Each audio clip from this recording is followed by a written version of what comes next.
Too often we think that Luther himself must have loved shaking things up. But he didn't like change all that much. He just saw that change was necessary. Luther didn't want to break away from the Catholic Church and his tradition. In fact, he kept wearing his monastic robes until 1524, which is 7 years after the posting of the 95 Theses. 7 years after he made monumental change, at least in some ideas. He still kept clinging to the familiar. He wanted to remain within the Catholic fold. He just wanted it to make sense for the people.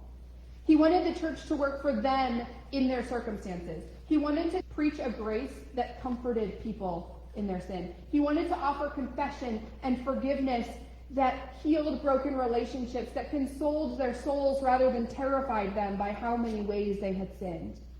He wanted a vision of the gospel that revealed how everyone's work, no matter if they were a parent or a farmer or a teacher, served the glory of God rather than just monks and priests being able to serve God's glory.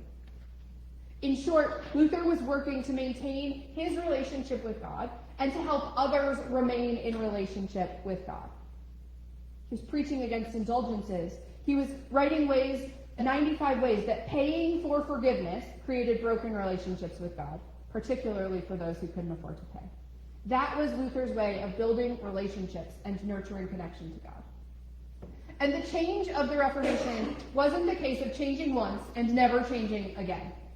It's always fascinating to me how Lutheran tradition remains so static, how we are so stuck in our ways. You see, we live in a tradition that is because of change.